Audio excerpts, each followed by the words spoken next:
Hey guys, welcome to Massive Iron Live. It is Friday, October 7th. Friday, October 7th.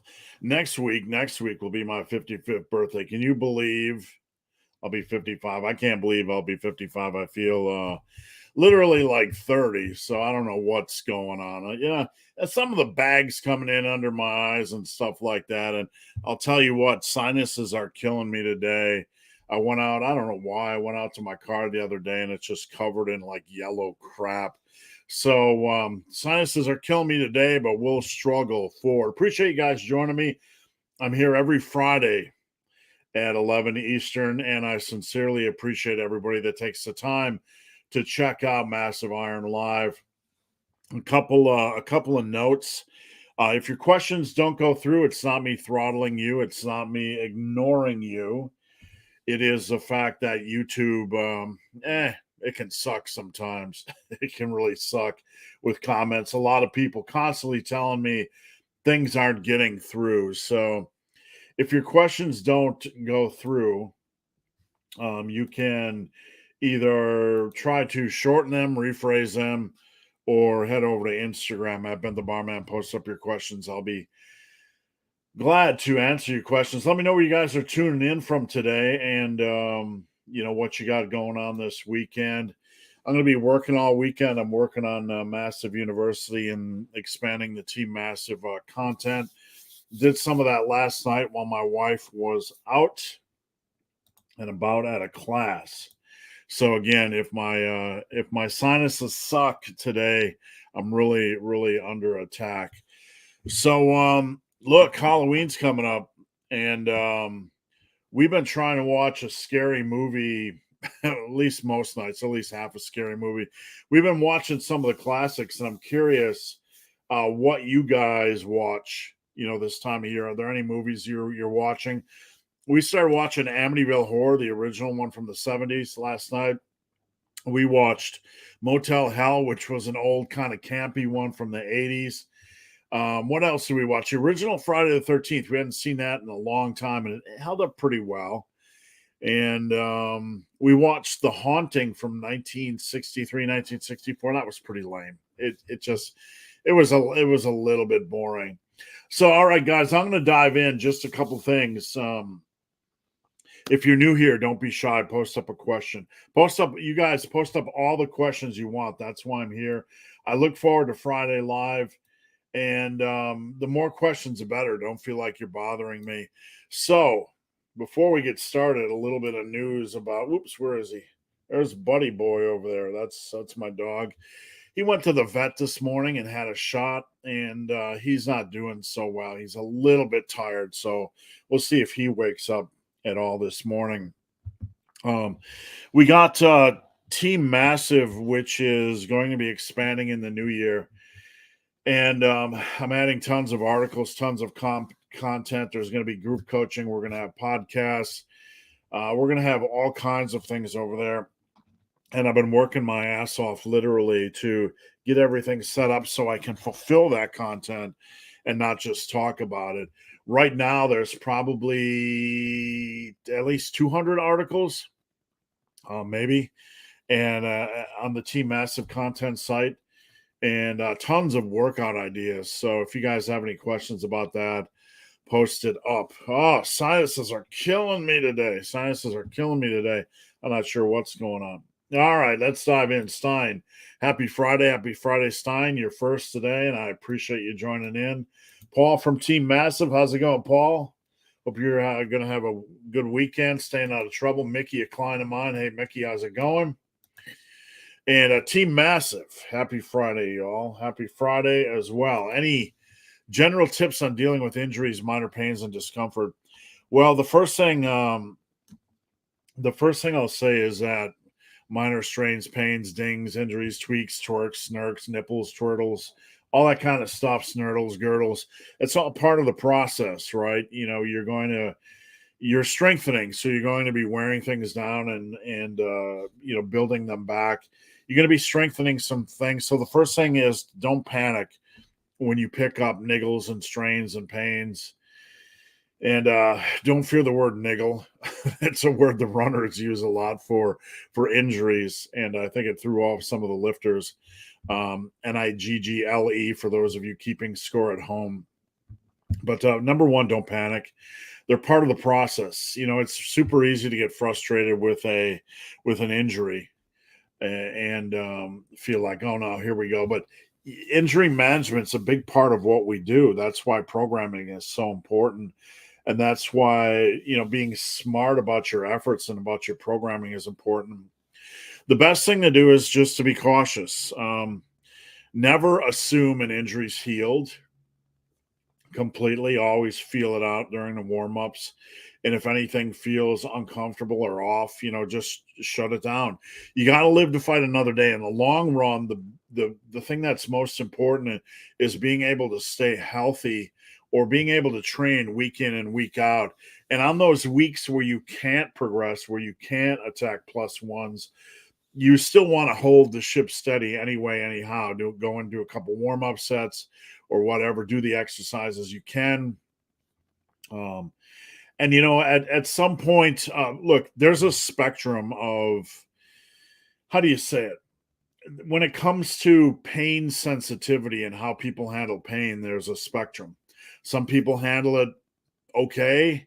Some people, like every small little thing, you think they were going to die, right? It's just kind of the way it is. So just don't panic. And, there's always something that's not perfect in the body of a near 55-year-old, but you just kind of learn to ignore it. You learn to ignore the nonsense. All right, I'm Dad. What's your superpower? For 3 times a week, full body, do you prefer ABA, that is the same every week, or like an ABA followed by a BAB? I like variety for a couple reasons. I believe variety is really good for hypertrophy. I don't alternate exercises every other week on everything, but I like to work in variety when it makes sense. And I don't like using 2 workouts in a full body. I think it's really reductive. I think it's too minimal. I don't think it has enough variety. And I think you're going to end up with too many compounds. So what I usually do as an ABC, I have different workouts for each day of the week with some exercise variety. At minimum, you need to do that in ABC, where each workout is a little bit different. That doesn't mean you can't squat twice a week. If your squats are good, you could. But, for bench, you could do bench, barbell bench. On A, on B, you could do dips and push-ups superset. On C, you could do machine chest press or dumbbell bench, or you could alternate every other week, machine chest press and dumbbell bench. And you could alternate that center one. Instead of dips and push-ups, the next week you could do pec deck and push-ups. So have a basic ABC structure, and then if you want to work in any lifts, any variety, you can kind of work off that. So for legs, let's say you have squats on Monday, and you have leg press on Wednesday or Friday, and you have leg extensions the middle of the week. You could alternate between leg extensions and lunges on that middle workout. You could take Friday and alternate between leg press and hack squats or leg press and V squats. Or you could alternate between leg press and a 20 rep squat or a 15 rep squat if you wanted to. So the world is really yours, but I would go beyond a simple A-B type of split. Rico, how's it going? Rico, I got an email from you and I'm behind on emails. My computer died last Thursday, my new box, and I had to run out and get a new box and get that set up. And it set me back a little bit on email because on this box, I had to, how it goes. You have to reset up everything because it's in the cloud and all your passwords, and Gmail wants you to verify that it's really you, and it's sending you 800 codes to your phone.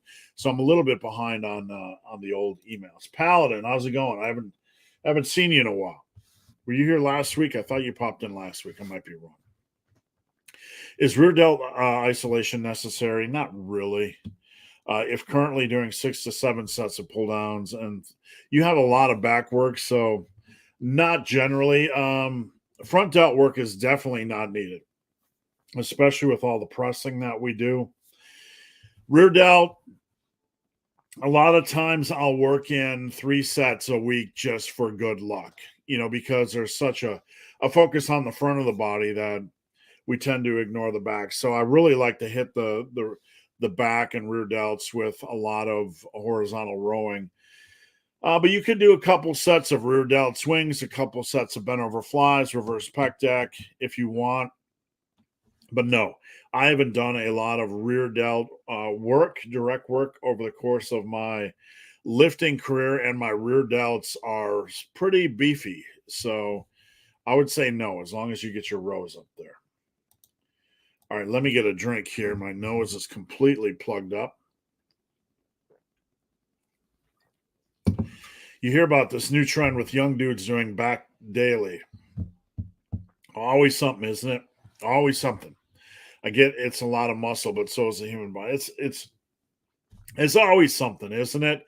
It's always somebody wasting time doing. Look, there's reasonable things to try, right? There's reasonable things. I'm not against trying a reasonable variety. That's a good thing over the course of your lifting career. But like training your back every day, like these guys are going to put more effort, I guarantee it, into training their back every day than they are in getting their back strong. I guarantee it. I guarantee it. I guarantee it. You just don't see enough strong backs. And if you want to get big, you want to get strong, you need to get that back strong. And this is just going to end up being a lot of bullshit, more time wasting bullshit. It's not to say somebody can't get something out of it. You could. I have a drunk Russian program where you basically lift every single day. It's like a full body, 5 days a week, and I did it for fun. I did it to see if it would work. It worked okay. But you basically have to really temper things, do about 2 sets a day, work in exercise variety, be really smart about what you do. But it's when you see things like this, it's going to be a time waste for a lot of these guys. Do I need to concern myself with myofibrillar hypertrophy? You don't need to worry about any of this stuff. Just worry about the basics. Don't worry. But there's legitimately no reason to worry about any of this stuff, no matter what is being tossed around on the internet. If you are consistent in your training, if you have some form of progressive overload plan, if you have a reasonable exercise selection, if you have a reasonable amount of volume, and your nutrition's nailed, you're going to be just fine. You're going to be absolutely fine. You don't need to worry about any of this stuff. You don't. And so no, don't. This is basically the heart and core of my channel, the heart and soul of my channel. And I will die on this hill because I'm one of the few people, and I don't say this to elevate myself. It's just simply a reality. You have all these voices all over YouTube and all these fitness personalities in their own little world doing their own little thing, and they read stuff on the internet and they form opinions. I'm one of the few people you will meet that has worked in the industry. I have written, I've worked with so many YouTubers. I've done content ideas from everyone from Mike Rashid to CT Fletcher. I've developed content with John Meadows, all these guys, the Hodge twins. I've done content with the Hodge twins. I've done content with so many people. Jerry Ward, old schoolers, new schoolers, Nick Wright. Just the list goes on and on. And I'm not just trying to name drop here. I've also interviewed or profiled or spoke with or trained with some of the most amazing people in the world. Donnie Thompson, the strongest, at one point, the strongest power lifter in the world. I trained at his gym for about a year. On the other end of the spectrum, bodybuilding. I've trained with top level Olympia competitors and ex-Olympians. Frank Zane, I've interviewed. Ronnie Coleman, I've trained with.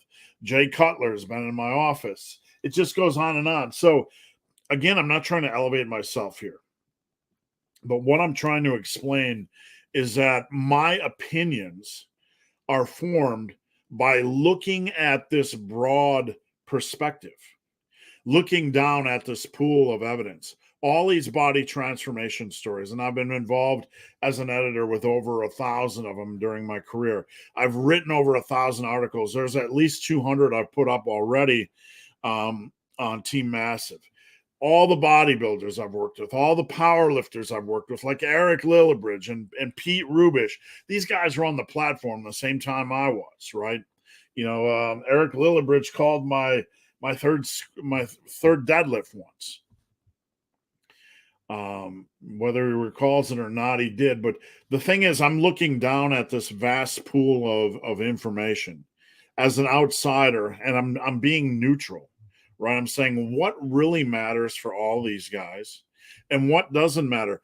Like if you look at all this, if you took all this information, say you were a scientist and you had access to all this information, and you could look at how all the bodybuilders train, all the powerlifters train, all the body transformation stories, how they train, and all the YouTubers, how they train.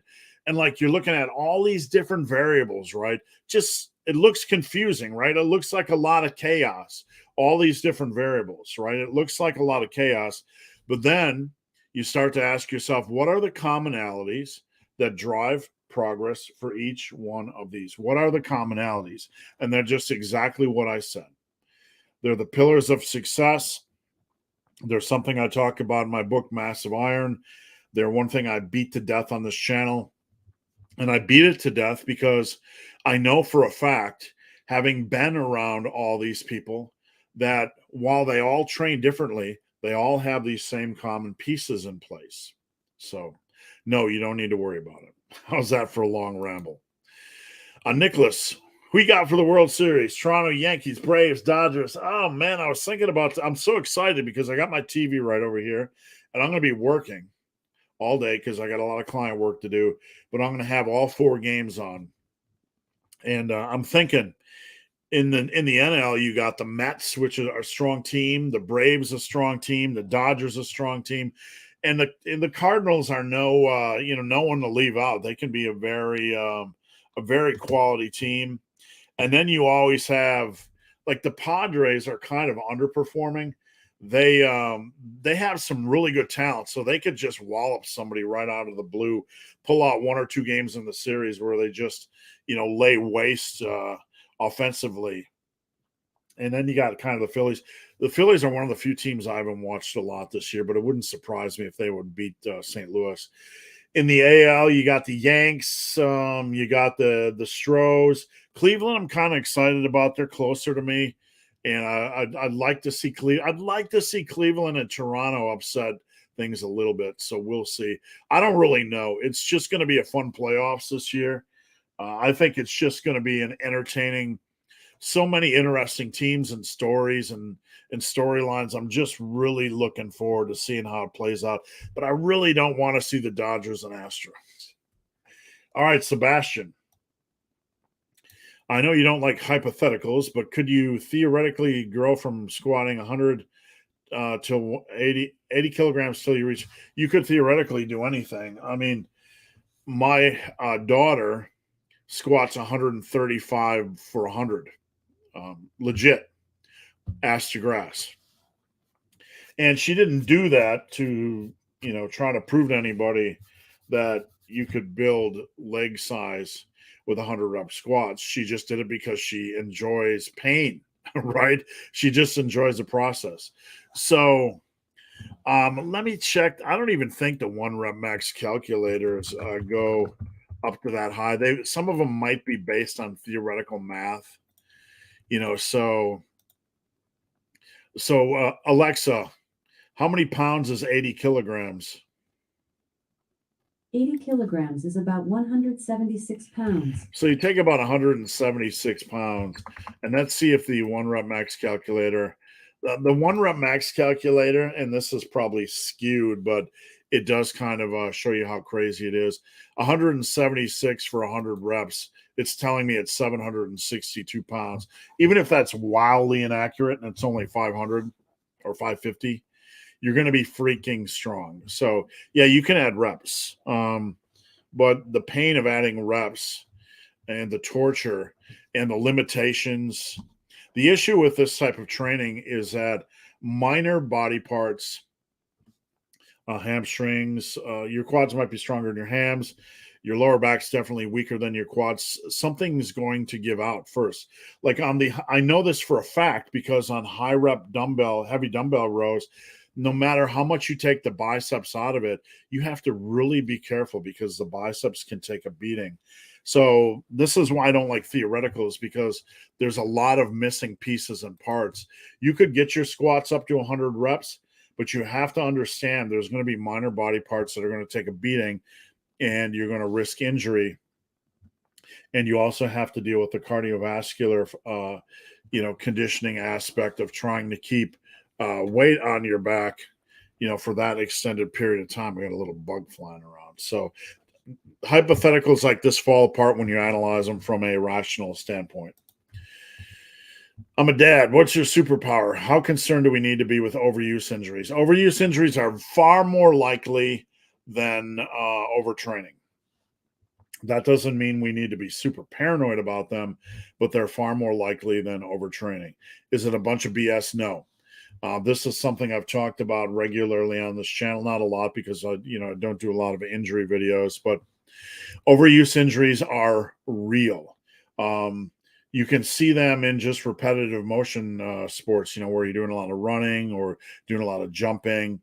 Overuse injuries are real. That's one reason why I'm a bigger proponent of variety rather than squatting 3 times a week, doing some exercise variety. It can kind of be an issue because of what I just said previously. When you are overworking one movement pattern, there tends to be one weaker area than another. And you can kind of emphasize that. You can kind of overstress that weaker area, or we can wear down the major muscle groups and it can place more stress on the weaker area, or you can just overwork something. Elbow tendonitis is a major example of this. We are overworking grip on back work, okay? And we end up picking up elbow tendonitis. A lot of people don't understand elbow tendonitis, but when you say golfer's elbow, when you say tennis elbow, it's the same thing. Why does a golfer get golfer's elbow? They're constantly gripping the clubs. Why does a tennis player get tennis elbow? Because they're constantly gripping the racket. Why do lifters get elbow tendonitis? Because they're constantly gripping. And that transfers right here to the inside of the elbow. So that's a perfect example of overuse injuries. Being reasonable, having some exercise variety and using things like Versa grips will go a long way with preventing overuse injuries. Not trying to do look, if you're trying to squat 3 times a week before your squat form is good, you're definitely going to risk an overuse injury. All right. Do you have any tips on targeting quads with leg presses? Just do leg presses. Don't worry about where you feel an exercise. You guys got to get over this stuff. Don't worry about that. You're going to have strength and weaknesses. Just because you can feel an exercise doesn't mean it's not working in the other muscle group. It could just mean your glutes are weak. I never feel my quads during squats and my quads are huge. I never necessarily feel my quads during leg presses, but my quads are huge. So the best thing I could do is encourage you guys not to worry about feel, right? It's a trap and a pit on the big compound movements, okay? The big compound movements, you go in, you don't try to compartmentalize them into a body part box, okay? You don't try to feel your chest on bench necessarily. You use proper form. We worry about proper form on compounds. And someone might say, well, on back, you're trying to feel your back. Well, you're trying to use proper form. And as a function of using proper form on your back, like driving your elbows back, you're going to feel your back more. But on compounds, we don't obsess with feeling a muscle group. We obsess with form and doing them properly and safely. And by doing that, everything's going to take care of itself. You're going to build size. Now, in isolation exercises, as you transition over, those are something that if you're not feeling, you're probably not doing form correctly. For example, bicep curls. If you don't feel that bicep contraction, there's a good chance you're doing your curls wrong. If you don't feel your triceps working on cable tricep extensions, there's a good chance you're doing that wrong, because this is an isolation type of movement and you should be feeling them more. So I hope that makes sense. My best advice on leg presses, squats, or any compound movement is to get them to focus on good form and hitting your plus ones. Big Mike, is it me or does Faz look like a young Frank Zane? I don't know. I'm going with Stallone. And I want you guys to go over to his channel when you can this weekend and ask him for a picture of his bald head. He's been hiding that under. He shaved his head. Actually, he sent me a picture. I'm not going to lie, because I want to razz him a little bit. But he's been hiding it under that hat of his. Excuse me. Rico, are your programs from Super Living Today also going to be included on the new app? Yes, they are, 100%. Everything is going to be on the Massive University. Everything. This is going to be my legacy. This is going to be everything. We're going to have all the information on there, just a vast resource. And for those of you unaware, in the new year, I'm opening up a bigger Team Massive. It's going to have Massive University. It's going to have courses. It's going to have probably 1,000 articles. It's going to have group coaching. It's just going to have tons and tons of features. Christos, what's your thoughts on going beyond failure? It can be okay. You don't want to do this really too often. It's usually a finisher type of movement. And if you make it the meat and potatoes of your training, then you are likely to bring about excessive amounts of fatigue, which make the second half of your workout more challenging. So you don't want to overdo it at the beginning. I like to do it as a finisher. Things like run the rack, run the stack, rest pause work. That's basically beyond failure work. We have to really understand that there are a lot of different ways to do beyond failure work. If you're running the rack, running the stack, doing rest pause work, that's all beyond failure. Doing partial reps, it depends on the movement. There are some movements where you can do partial reps, like leg extensions would work. On barbell rows, you reach a point where your speed slows. So you're able to kind of cheat it a little bit. I wouldn't count those reps, but yeah, you could do them if you did them safely. Same with shrugs. So absolutely. All right, let me get a drink here.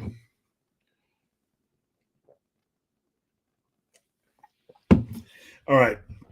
That was the last question before 11. So I'm going to give a t-shirt or hoodie to I'm a Dad. So if you can, hit me up on Instagram at Ben the Barman, slide into my DM, or hit me up on Gmail, benthebarman@gmail.com, and I will hook you up with a t-shirt or a hoodie. And thank you, all you guys, for participating. We got about 20 questions in the queue, guys. Keep them coming. I'll stay on as long as you guys have questions. Raphael, how many days a week do you do the 2-plate special program? The 2-plate special. Let me see if I can find that on here so I can kind of go over the details. Let me search my name. And it's harder to find. I've written so many programs that it's hard to find the details.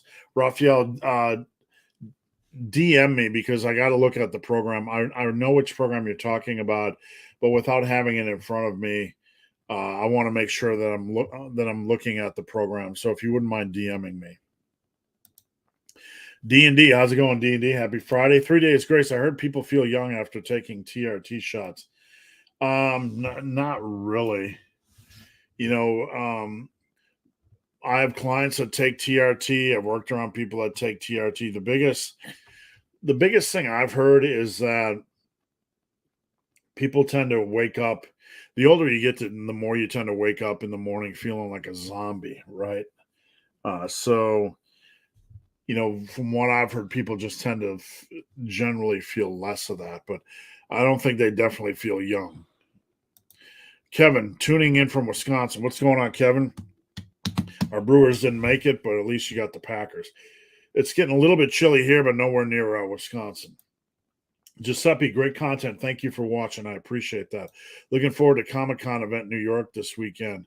Have fun with that, and I'm sure there'll be plenty of interesting people to look at. MG254, Creep Show 2 is one of my favorites. Creep Show 2. We watched Trick or Treat this week as well, but I can't even recall Creep Show 2. I'll have to check it out. That's way old school, I believe. CS in the 5, 10, 10, 20 rep scheme with bench. Why are the first sets so far from failure? What you're doing is you're working or ramping up your central nervous system. When you do like things like the 1, 2, 3, 4, 5 or the 5, 10, 10, 20, what you're doing is basically, if you just went into from a 5 to a 20, that 20 would feel heavier. But basically, what I feel and what most people feel is with each set, because the 5 and the 10 are so far away from the 20 and using the same weight, they start to feel lighter. So by the time you get to the 20, you're feeling pretty comfortable. So there are a couple things going on here where we're building up some pre-fatigue, but we're also really ramping up the central nervous system. One of the aspects of this that is important to understand is that people, hard gainers, struggling gainers, people that struggle to gain on the bench typically need to do more volume. They typically tend to respond better to more volume, and we kind of need to train their central nervous system or get a little bit more aggressive with their central nervous system. If you've ever run a program like the 1, 2, 3, 4, 5 plus, we're using the same weight and you're ramping up each rep, they start to feel lighter and better because you're really manipulating that central nervous system. You're training or priming that central nervous system more meticulously. And that's kind of the best way to put it. I'm not saying there's a ton of science behind this, but what I am saying is that it is my personal experience and the experience I've seen from those that I train that these types of systems with bench tend to work really, really well and tend to get progress more consistent. So that I hope that helps a little bit. I highly recommend The Ritual on Netflix. Did we just see The Ritual? We watched what did we watch? What did we watch the other night? Wretched. We watched Wretched the other night. And I'm pretty sure, yeah, Ritual. I've seen Ritual. Ritual's a good movie. We watched Wretched again the other night. Alexander, how's it going, Alexander? Appreciate you tuning in. And Big Bill, massive team represent, checking in from DC, ready for the 3-day weekend. Finding the bulking stride to ride as I get my squats and deads back on point. Just keep working on them, Big Bill, sending me the videos, and we'll keep hammering away. Don't get frustrated. Isolated before compound or compound before isolated? There are some programs where a little bit of pre-fatigue isn't a bad idea. But in general, you don't want to overdo it. You just don't want to overdo it. You want to do like one pre-fatigue exercise is okay. You're usually able to adjust pretty well. But beyond that, you start to pick up a little bit of cumulative fatigue, and I don't want too much of that headed into compound movements. Paul DeVito, can't believe the Eagles are undefeated. Yeah, we'll see how that plays out. You just never know. You never know. You end up going 7-9 or something, or 8-8. There's always some, always some twist, especially with a team that's kind of surprising. But you don't know if they're going to end up 7-9, 8-8, or if they're going to, maintain a little bit of momentum and win 10 games. Love the app and can't wait for the new features updates. How do you motivate a fellow gym partner to stop ego lifting? I'll tell you, man, I don't ever try to motivate another human being. I don't ever try to persuade another human being, because that's like you take an intelligent person and you try to get them to fix stupid, and you just become stupid trying to fix stupid. It's just a waste of time. I would just say, look, dude, I don't know what the hell you're doing, but I'm going to do it the right way. You can do whatever you want. And I don't know. You really can't. It's like trying to get a partner to exercise, right? All right, guys, we're about 36 minutes in. Post up your questions, get these questions rolling. And I don't like to wait till the last minute, because I usually get a flood of questions. So if you're new here, we got about 60 people watching. I just want to encourage you, if you're new, please post a question up, join in the conversation. I want to help. And don't be shy about posting up a question. I'm here to help. Mel Will 26. I have adjustable dumbbells, 52 and a halves each. Would upgrade it? Would adding plus ones be worth it? Look, at some point you're going to need more weight for your rows. Okay, your dumbbell rows. Even if you only do seated, chest supported 2-arm rows, eventually you're going to need more weight. So, it really depends. If you have adjustable dumbbells, or you have like spin locks like I do, you can easily add a couple more standard plates. That's really easy to do. I think anybody that has a home gym really needs to, if they're serious about maximum mass, they need to have the capabilities of doing 100s for dumbbell bench, at least, and at least for dumbbell rows. Dumbbell rows, you should be able to go more, but you can work around those with Meadows rows. But if you're going to invest in a home gym, and you're serious about maximum mass, you probably need to take those suckers up to 100s. If you're not serious about maximum mass, that's okay. We won't judge you. But you can probably get away with 70s or 80s. Squats are so important, but have lower back issues at times. That's extremely normal, Chris. And the best thing I can tell you to do is to work with somebody that can help you with squat form. And this is where it gets tricky, because there are a lot of people out there that kind of are ish when it comes to coaching squats, or kind of coaching ish. They know enough to be dangerous, but they don't know what they don't know. So you really got to find somebody that can comb through your squats and get them on track. Make sure all the little bits and pieces. I would highly encourage you, Chris, to join Team Massive, and you can check it out over here. It's a one-time fee, but that one-time fee keeps out the riffraff and the trolls and the nonsense. And my guys can come over and post squat videos when they want, and you can get as much out of it as you want. So whether you join Team Massive or you spend money on a good local powerlifting squat coach, I can't stress this enough. If you are a serious lifter and you want to get as big and as strong as you can, at some point you're going to need to spend money on a seminar, a powerlifting coach, an online coach, something.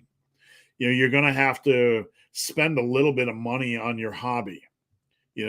We spend money on all kinds of hobbies, right? Movies, entertainment, video games. We drop 60, 70 bucks on a video game, right? We don't bat an eye. We drop 70 bucks a week on lattes and, donuts, and don't bat an eye. But, lifters, when it comes to taking their training seriously, if you try to get them to do a one-time thing, like that, a lot of them are really hesitant. I'm not saying this is the case for you, Chris, but what I'm trying to do is persuade you guys a little bit to, at some point, if you're serious about lifting, to find a coach that can help you with your squats. And I try to offer that in a reasonable manner, but at the end of the day, you go with who you are comfortable with. AD Big, I appreciate the post on optimization. My lifting improved when I stopped trying to optimize. That's good. And I post a lot about that because primarily I'm not anti-science guy and I'm not anti this or anti that. But what I am is anti-bullshit and anti-time waste. I don't like anybody to waste my time, and I don't like anybody to waste your guys' time. It's not complicated. Lifting is not complicated. That doesn't mean there's not intricacies. There certainly are. But the overall structure is rather simple. Scotty MC, hello, big fella. Does Liver King have that awful red hue to him? Is that is crazy? No, like here's what I'm going to be honest with you guys about. Um, and this might sound really weird because my face looks red because of my lighting in here, right? But when in person my face just looks normal. My whole body looks red in this odd lighting. So that's I feel a little awkward talking about people, but I've seen lifters in person that are on a high. I don't know about Liver King, so I'm not commenting on him. I'm just sharing general opinions. But I've seen some top level power lifters and bodybuilders with extreme red face. And they're taking a lot of orals, they're taking a lot of crap, they're taking HGH, they're taking a chemical soup. And I don't know what's going on. It's not his diet, I'll tell you that much. It's far more likely, in my opinion, to be his secret sauce. MG. Whoops, where'd it go? Sent you a message on Instagram. Let me pull that up. Hold on one second, guys. We'll head over to Instagram. While I'm doing that, post up a question. Post your questions up. All right. Let me find it. Mario, there we are. I've lost noticeable size on my left shoulder due to injury. What's the best way to attack my program? Mario, I would need to know more information. I'm not trying to be dismissive, but how is your injury doing? Is it to the point where things is it going to clear up soon, or is it a long-term injury? If you have a injury that's prolonged, or you have a medical condition that's prolonged, you're going to see probably some size decrease. I had COVID early in the year. I was out for at least 3 months, and I didn't train. I felt like crap. It was one of the worst times of my life. So if you have an injury like that or an illness like that, it's going to end eventually. You can get back to normal training. So if you lost size due to an injury, the only thing somebody's ringing my doorbell here. The only thing you can do is get back to normal training. Don't do anything different. Don't do any circus acts, nothing like that. Just get back to normal training. But if it's something that's going to be long term, let me know and maybe I can help you off of the live. Sebastian, are 8 sets of less than 5 reps shoulder pressing enough for front delts? All the benching and shoulder pressing you do are enough for front delts. Nobody really needs front delt work. Today I watched a movie called The Utah Cabin Murders. Don't waste your time. And noted. All right, thanks, man. Dan Porter, do you have any tips for setting the rack up for seated press? It's awkward. Well, first off, you need your seat back about 70 degrees. I set my seated pin press up a little bit lower than when I'm pressing. So what I do is I get under it like this, okay? You try to get your elbows as close as you can under your wrists, okay? And then you lean back. You have to kind of lean forward, get those elbows under, get it up a little bit, lean back, and then press from there.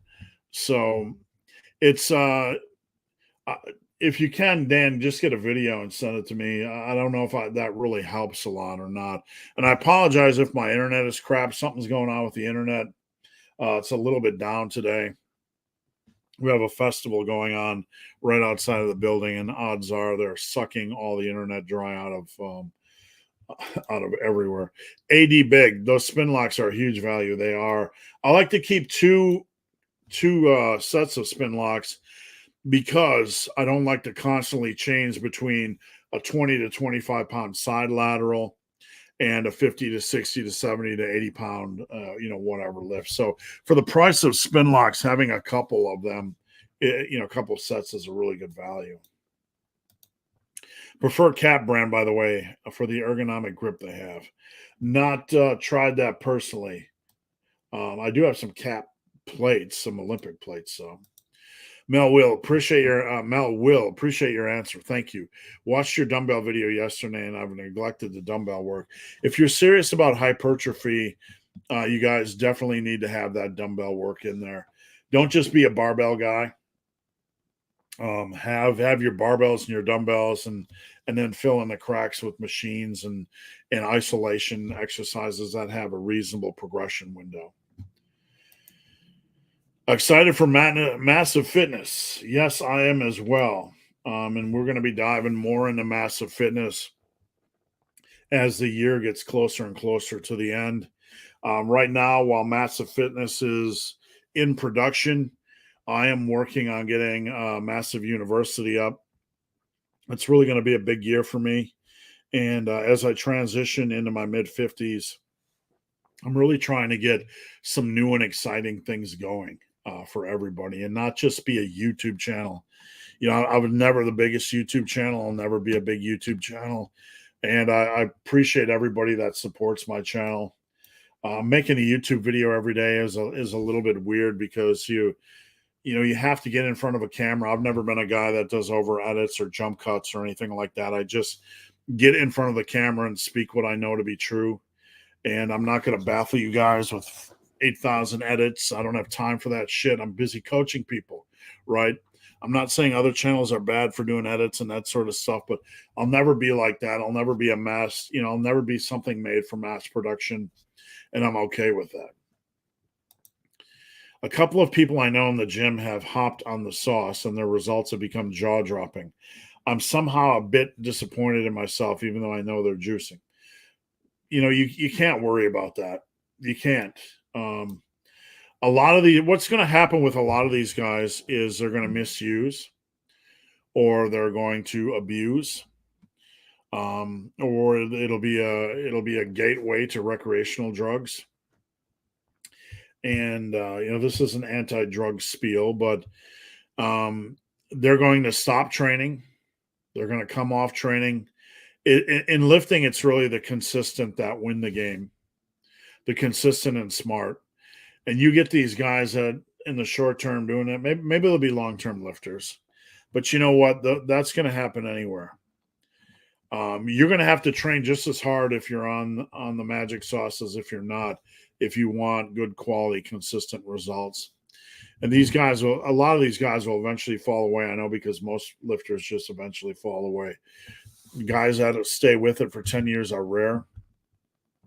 So just be that guy. Stay in your lane. Don't worry about what other people are doing. One of the best pieces of life advice you can get is stop worrying about anybody to your left or right or front or behind. Just stay in your lane and focus on you. Do what you love, man. Do what you love. Do what you love to do. Do what you love to do, and don't worry what anybody else in the fucking world is doing. Don't. I mean, that's the best advice I can give you guys. Do what you love. Don't waste a second of your life worrying about what other people are doing. Harut, you think somebody should think about upgrading gyms at some point if dumbbells go up? Yeah, I mean, look, if you're in a metro area and you can find a gym, that might be a little bit more further away, 5-10 miles, but has real dumbbells, I would 100%. This is something I think about a lot. When I coach a lot of people that have gyms that don't have a lot of dumbbells, and you got to make do the best with what you have. But if you're a serious lifter and you are plowing through that dumbbell weight, and your gym only goes up to like 70s or 75s, you're going to pass that on dumbbell bench. You're going to pass it on dumbbell row. Hopefully you'll get there, or even want to pass it on seated overhead press. It sounds silly, but dumbbell rows and dumbbell bench and dumbbell overhead press are three major lifts. And can you work around them? Yeah. When I train at Planet Fitness, I would do the 70s. I think they go up to 70s. I do the 70s for like 20 reps on dumbbell bench, and I do like 3, 4, or 5 sets. So you can work around it. You can definitely work around it. The hardest lift to work around is the dumbbell row. But thankfully for the dumbbell row, there are so many good back exercises that you don't have to do the dumbbell row. Um, you can do seated cable rows and lat pull downs and barbell rows and a T-bar rows and meadows rows and inverted rows and all kinds of things. All right, from someone who's been training religiously for several years, Steve coaching his hands down. Thank you. I appreciate that. I try to check in on everybody every single day, and just kind of make sure. I would equate my coaching style to we get you on the train tracks and we make sure you're on the train tracks. And a lot of times, I do check in every day. A lot of times there's not a lot to say with somebody that's doing really good other than you're doing good. Let's check in on this. Let's check in on that. How's that exercise feeling? How's your body feeling? How's recovery feeling? These things are something I check in a lot on my athletes. MG, my injury is slowly getting better, lifting heavier, but not where I used to be. Just be patient. The worst thing you can do is rush it. Just be patient. Are machines and dumbbell side laterals enough? No. I would look. Here's the way I would say: if you are serious about shoulder size, you need to do a barbell and you need to do a dumbbell variation. 100%. Right now with machines and side laterals, they're okay exercises, but they're second tier. So, Clo Kill on a bulk. What's more important to focus on, calories or the scale? Both. They go hand in hand. You need to have consistent calories and you need to see how they are impacting the scale. And I know you can't, judge calories, but in the case where you can't judge calories, focus on the meals you can control. And then on the meals you can't control, what I do is analyze the plate, okay, the dinner plate.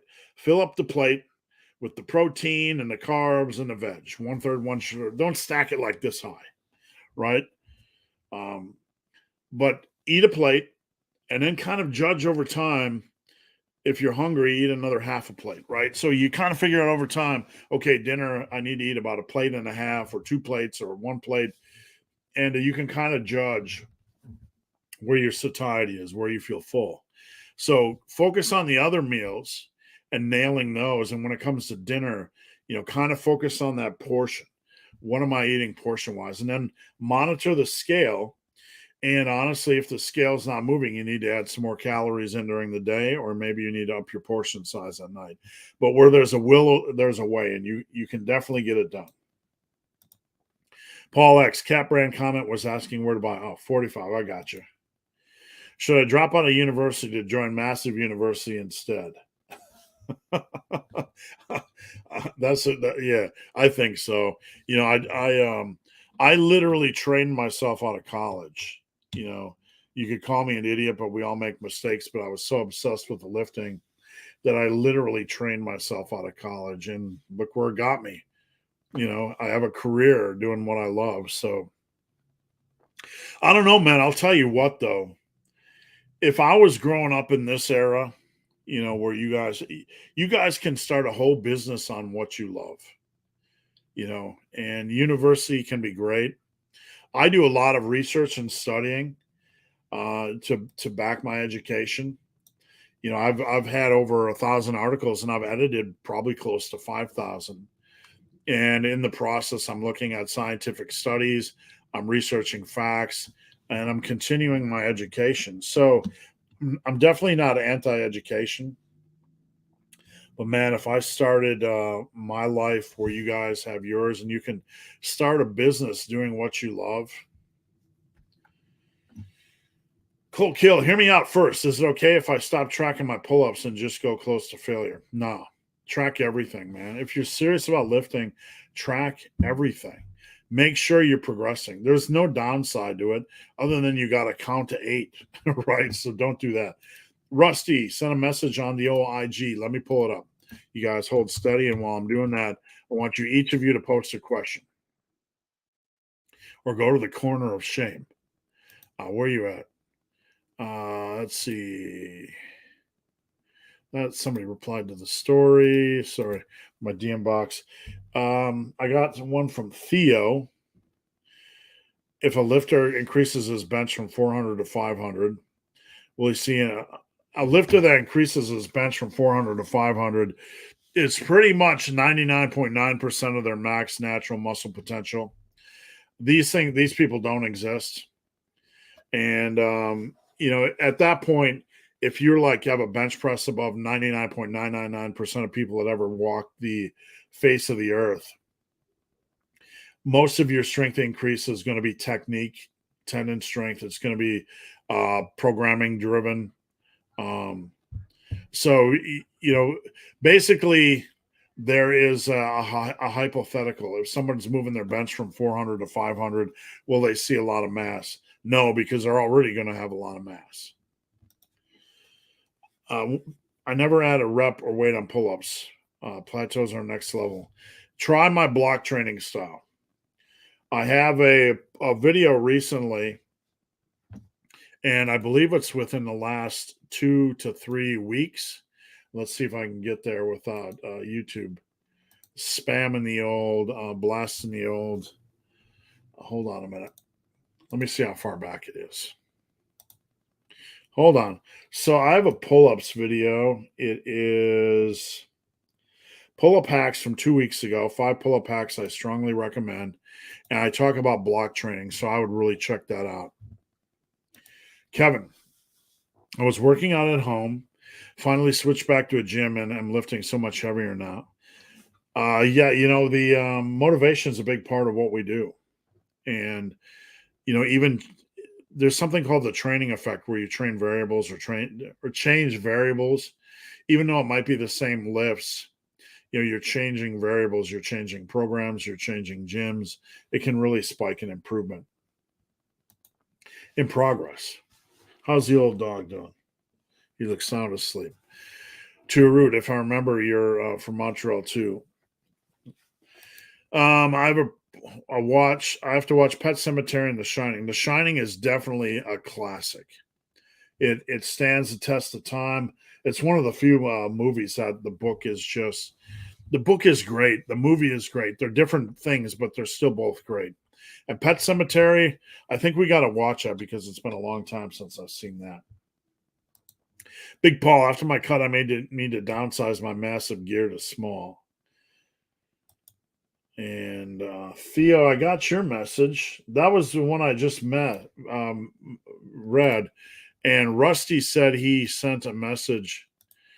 All I have is I don't see it. I don't see it. I do not see the message. I'm on Instagram on the computer, but I don't see a message from Rusty. So, all right, what do we got? Rusty, push-pull leg split, and I've been alternating pull-ups and chin-ups every pull day. Would it be better to focus on one for a couple months? Chin-ups are more of a bicep-centric movement. So I don't mind you doing chin-ups, but if you're going to do chin-ups, I'd rather have you do them after the rest of your other back work. But honestly, alternating every other pull day is definitely the way to go. Blaine, use giant sets to break through pull-up plateaus. I don't know about that. I mean, it would depend on the structure. There's no magic, to break through a plateau, but it would depend on, the structure itself. All right, guys, last call for questions. We got about one left. So get in or I'm going to hop off. To Harut, if I remember right, you're in Montreal too. Okay, we got that one already. And thanks, Big Hairy Ugly Dude and Dungeons and Dumbbells. All right, guys, that's it for today. I'm going to hang around for a few seconds to see if any more questions pop up. In the meantime, if you want coaching, head over to Super Living Today. If you want to join Team Massive, head over to Super Living Today. If you need a workout, I got tons and tons and tons of workout ideas. You can also check out my app. I also have supplements. I don't push them because I'm not trying to be in the supplement industry. But if you need a good whey protein or creatine, you have those over here as well. And I appreciate you guys joining me. I'll see you guys next week, you sexy, sexy bastards. All right. We are out of here.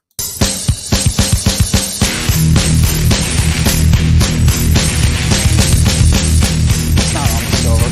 It's not almost over. You're not almost there. You're not almost there. You're not almost there.